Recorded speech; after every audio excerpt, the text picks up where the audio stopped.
Guys, আশা করি আপনারা সবাই ভালো আছেন। আজকে এই ভিডিওতে দেখাবো কিভাবে আপনার মোবাইল বা কম্পিউটার দিয়ে টেবিলিং রাউটার থেকে টাইনার রাউটার ইন্টারনেট কানেকশন আনতে পারেন, তার ছাড়া। তো কীভাবে করবেন আমরা আজকে এই ভিডিওতে দেখাবো। তো আপনি আপনার যেখানে একটা ব্রাউজার ওপেন করবেন, তো যারা মোবাইল ইউজার তারা আপনার ক্রোম ব্রাউজার ওপেন করবেন। করার পর আপনি আপনার ট্যাবে যে 3 ডট সিলেকশন হয়েছে ওখান থেকে আপনার ডেস্কটপ সেট করে নিতে দেবেন, তাহলে আপনি আমাদের ডেস্কটপের মতন দেখতে পারবেন। তো এর জন্য আপনার প্রথমে আপনার যে টাইনার রাউটার রয়েছে টাইনার রাউটারের সাথে কানেক্ট করবেন। রাউটার কানেক্ট করার পর যে এখানে অটোমেটিক ওয়েব রয়েছে 192.168.0.1 যে ওয়েবসাইট রয়েছে এদের বা ডিফল্ট যে গেটওয়ে যে আইপিটা রয়েছে ওই আইপিতে চলে যাবেন। ওই আইপিতে চলে যাওয়ার পর আপনারা জাস্ট ডাইনামিক আইপিতে ক্লিক করুন, এরপর ওকেতে ক্লিক করুন। ওকেতে ক্লিক করার পর আপনি এখানে আপনি টাইনার রাউটারের সাথে আবার কানেক্ট করুন। করার পর দেখেছি আমাদের এখানে ইন্টারফেস চলে আসবে। ইন্টারফেসটা চলে আসার পর আপনারা আপনাদের ইন্টারনেট সেটিংয়ে চলে যাবেন। ইন্টারনেট সেটিংয়ে চলে আসার পর WISP-তে ক্লিক করুন। ডিজিটালি ইউনিভার্সাল রিপিটারও দিতে পারেন। রিপিটার দিলে আপনি আপনার রাউটারে কোনো কাজ করতে পারবেন না, বা WISP দিলে আপনি আপনার রাউটারে ঢুকতে পারবেন, লগ ইন করতে পারবেন। তো আপনার এখানে কিছুক্ষণ সময় নেবে সার্চ করার জন্য। আপনি আপনার এখানে টিকমার্ক সিলেক্ট করে দিন। এরপর আপনার যে রাউটারের সাথে লিঙ্ক করতে চান রাউটারের পাসওয়ার্ড দিয়ে দিন।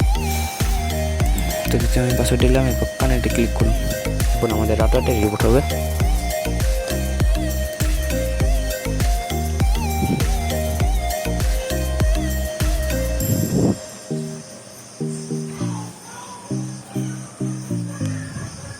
তো আমাদের এখান থেকে আমাদের রাউটারের কানেকশনটি চলে গেছে। আমরা আমাদের রাউটারের সাথে কানেক্ট করে নেব। কানেক্ট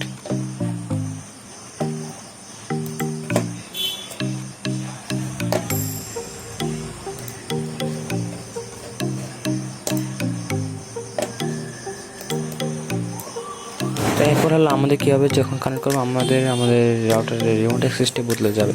তো রিমোট অ্যাক্সেসটি মানে আইপি রয়েছে আইপিটি চেঞ্জ হয়ে যাবে। তো আমাদের আইপিটা আবার খুঁজে বের করতে আগে প্রথমে কানেক্ট করতে হবে।